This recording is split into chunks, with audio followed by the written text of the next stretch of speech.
Vous retrouvez votre chaîne sur les pas du Padre Pio consacrée à la vie de Saint Pio de Pietrelcina, un des plus grands saints du XXe siècle, donné par Jean-Paul II comme modèle des prêtres de l'époque actuelle, et qui a passé sa vie à arracher les âmes au diable par sa vie de piété et ses confessions incessantes durant plus de 50 ans.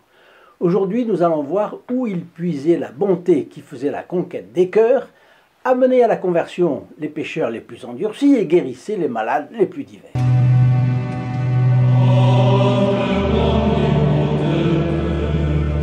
Chers amis, bonjour, mon nom est Jean Goyard et nous voici de nouveau autour de notre bon Capucin. Aujourd'hui, le Sacré-Cœur de Jésus est votre ami. Comme homme-dieu, notre Seigneur Jésus-Christ avait, en plus de sa nature divine, la nature humaine, et celle-ci était complète et parfaite. Son physique était donc parfait. Il avait aussi un cœur, et son cœur était parfait. Que signifie la dévotion spéciale au Sacré-Cœur de Jésus? L'adoration à ce cœur si spécial. Dans l'Église catholique, tout est raisonnable, tout est pensé, tout est très bien pensé. Et des questions de cette nature, eh bien, la pensée de l'Église ne les laisse pas dans le flou. Elle les définit parfaitement pour que les fidèles les comprennent bien et sachent ce qu'ils adorent et pourquoi ils adorent.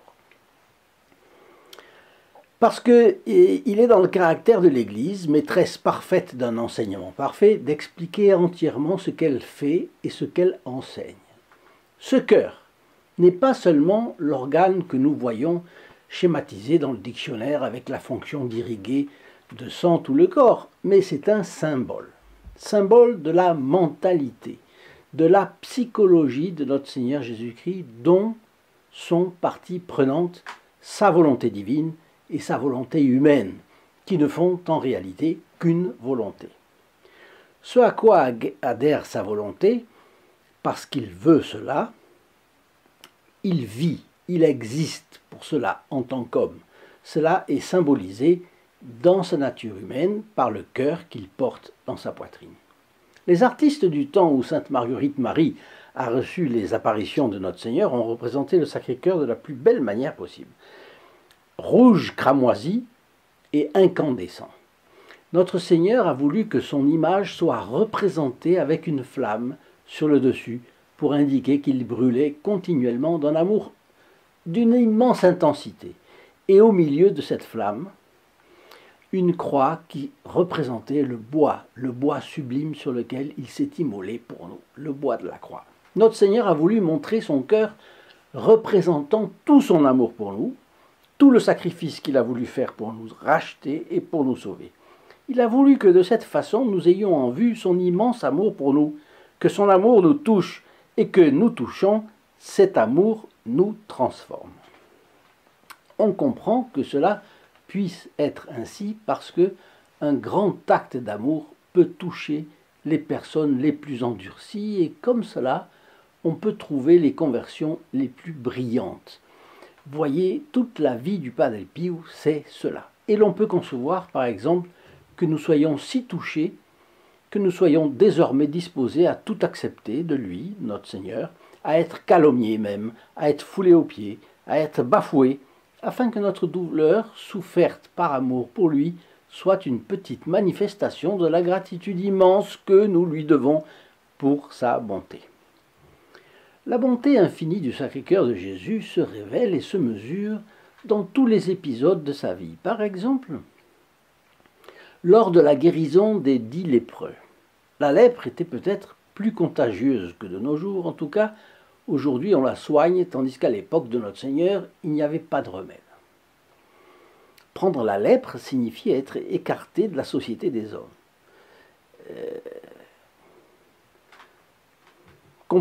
Complètement.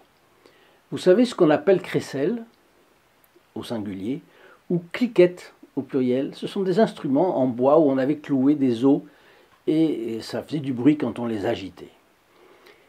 Des ordonnances obligeaient les lépreux à agiter ces instruments partout où ils passaient afin que, étant prévenus, les gens s'en aillent. Si cette obligation n'était pas respectée, ils étaient expulsés des villes. Au Moyen Âge, les lépreux se regroupaient parce que tout le monde les évitait, et pour ne pas se retrouver totalement seuls, ce qui signifierait la mort, ils formaient des bandes. Et des bandes, ces bandes-là, se signalaient en agitant leurs cliquettes. On sait comment était notre Seigneur Jésus-Christ physiquement. Vous voyez, vous allez voir que je ne m'écarte pas. Car les études ont été suffisamment pointues. Une contestation a fait surgir tant de preuves contraires qu'aujourd'hui tout le monde admet comme authentique et véridique le Saint-Suaire de Turin. Nous avons là comme une photographie de notre Seigneur Jésus-Christ, en attendant de le contempler lors de notre résurrection. Dans le Saint-Suaire, il nous apparaît parfaitement. Ses yeux sont fermés, selon le mode qu'avaient les Juifs de les fermer à la mort de quelqu'un. Même fermés, les yeux du Christ semblent vous regarder et semblent voir. C'est une chose admirable. Et dans ses yeux fermés, on peut même deviner un peu son regard. Bon, notre Seigneur savait tout. Il n'avait pas besoin de quoi que ce soit pour savoir ce qui allait arriver. Mais ceux qui l'accompagnaient, les apôtres, et quelques disciples peut-être, entendent le bruit lugubre de ces cliquettes-là. Ce sont des lépreux aux alentours. Alors c'est une conjoncture que je fais, mais ils ne sont pas encore, disons, ils sont des débutants, les apôtres. Il est possible que certains aient dit à notre Seigneur Jésus-Christ, « Seigneur, éloignons-nous, car on ne sait pas si on ne pourrait pas prendre cette lèpre. » Bon, et notre Seigneur dit non, nous allons nous approcher. Une parole du Maître mettait un ordre, donc tous s'approchent. Et notre Seigneur demande, que désirez-vous? Ils ont vraisemblablement dit, Seigneur, que vous nous guérissions, que vous nous guérissiez. Et au même instant, cette horrible maladie disparaît. Les extrémités qui sont dévorées se sont recomposées, les malformations et les plaies de la peau ont disparu, la peau apparaît lisse, limpide, saine, comme s'ils étaient sortis d'un bon bain. Ils étaient tous guéris.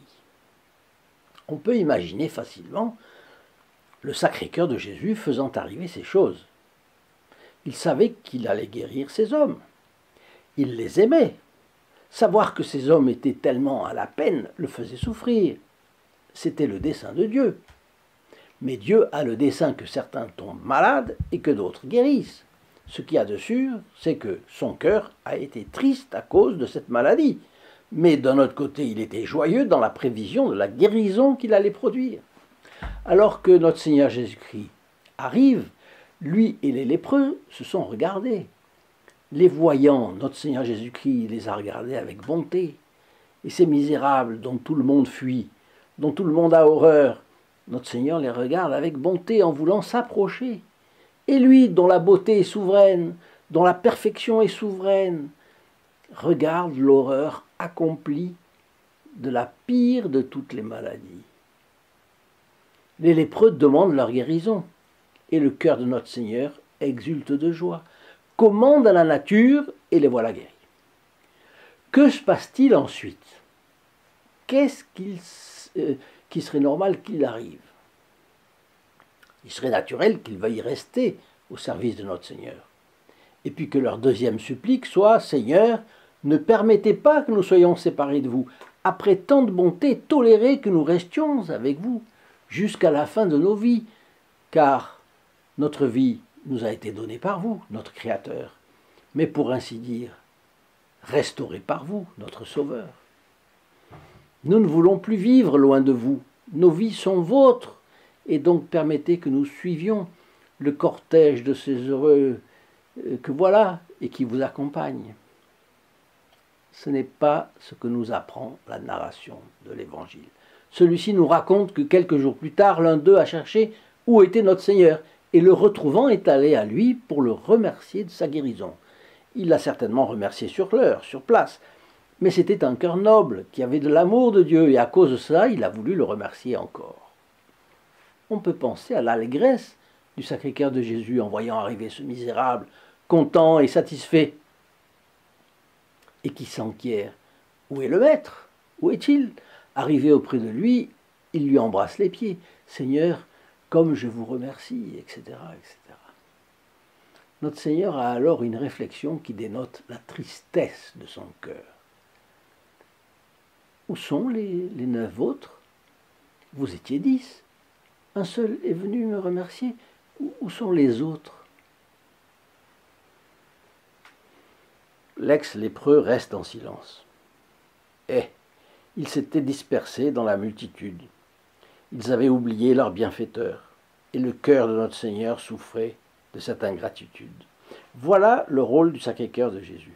Voilà comment nous pouvons considérer l'analogie entre cet épisode et notre propre vie. Parlant de notre propre vie, voici 2 commentaires qui m'ont été adressés et que je vous transmets. André nous a écrit même 2 fois. Je suis obligé de résumer, mais c'est très intéressant. Voyez, j'avais un ami proche, dit-il, qui était prêtre, venu une semaine à Lourdes avec un groupe de fidèles, et un autre prêtre qui faisait partie de la même communauté religieuse que lui. Donc voilà, 2 prêtres d'une communauté religieuse et un groupe. Tout à fait normal, à Lourdes, c'est habituel. Un jour, rentrant dans Lourdes, le père Jean-Marie s'est engagé sur un passage protégé, et une moto roulant vite est venue le percuter. Il était renversé, il s'est arrêté de respirer, il avait eu un arrêt cardiaque. Je me suis mis à genoux à côté de lui pour lui porter les premiers secours, mais son cœur ne reprenait pas. J'ai demandé à Jésus, Marie et Padre Pio de lui redonner la vie. Puisque Jésus l'avait fait pour réveiller Lazare de la mort, pourquoi Dieu n'entendrait-il pas ma demande? J'en pleurais. Et il s'affaire, toujours autour du prêtre. Eh bien, quelques minutes après, il s'est produit une chose inouïe. Il s'est produit chez le prêtre comme un choc électrique, une espèce de flash de la tête aux pieds sans que personne ne l'ait touché. Et son cœur est reparti. Dieu l'a permis. Quand le SAMU est arrivé, il a constaté que le père Jean-Marie respirait et que son cœur était reparti. Ce soir-là, le père Jean-Marie m'a raconté avec précision que dans l'état où il était, il voyait les personnes qui venaient le chercher, etc. Mais il a ajouté « Je ne serai plus avec toi à Lourdes l'année prochaine, car je dois partir vers la maison de mon père. » 2 jours après, je recevais un coup de téléphone de la communauté où il habitait pour me dire qu'il était décédé au pied de son lit. Pour moi, Dieu l'a ressuscité et a voulu que j'en sois témoin, parmi d'autres, dont un prêtre. Le père Jean-Marie m'avait permis de placer une statue du Padre Pio dans son église, Saint-Joseph, alors que les autres prêtres de la ville ne l'avaient pas voulu dans leurs églises. Lors de son accident, mon ami n'en a peut-être que plus été aidé par le Padre Pio à cause de cela. Ce que l'on fait pour le Padre Pio n'est jamais perdu. C'est, me semble-t-il, ce qui ressort de cette nouvelle, pas banale, vous en conviendrez. Et je vous rappelle une pensée du Padre Pio en lien avec notre sujet imminent d'aujourd'hui, le Sacré-Cœur de Jésus. C'est le Padre Pio qui parle. N'oublions pas que le Sacré-Cœur de Jésus ne nous a pas seulement appelés à notre sanctification personnelle, mais également à collaborer humblement au salut de nos frères. Il désire que nous l'aidions à sauver les âmes. C'est évidemment une question qui se pose. Que puis-je faire de plus et de mieux pour le Padre Pio? Chacun sait ce qu'il peut faire, quels sont ses contacts, ses relations, ses possibilités d'action, ses facilités, bref. Et alors, notre dernier témoignage. Vous ne pouvez imaginer le bien que vous me faites. Vous êtes le seul qui pouviez, à ce point, me toucher. Je ne sais pas pourquoi David dit ça, mais bon. Je suis à la recherche de ces absolus dont vous parlez et dont plus personne ne parle, même beaucoup d'ecclésiastiques. Vos paroles sont fortes. Nous avons la responsabilité de faire fructifier les grâces que nous donne le Padre Pio. J'ai peur de ma tiédeur actuelle. Mon Dieu, pendant un moment, j'ai suivi les pas du Padre Pio, mais c'est une voie éprouvante. Pour être objectif, il y avait beaucoup de grâce, mais cela n'empêche pas les épreuves. Aujourd'hui, je suis plus confortable. J'ai peur de retourner à la guerre. Seigneur, donne-moi la force de suivre le Saint Padre Pio sans compromis. Jésus-Christ, toi seul est le chemin, et le Saint Padre Pio est le bon guide pour moi. Oh, David met le doigt sur un point terrible, notre tiédeur, notre indifférence.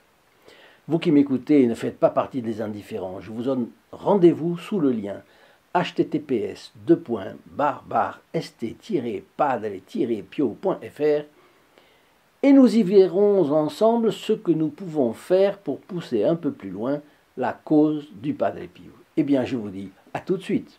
Au revoir. In nome del Padre, del Figliolo e dello Spirito Santo, e così sia. Sia lodato Gesù e Maria, oggi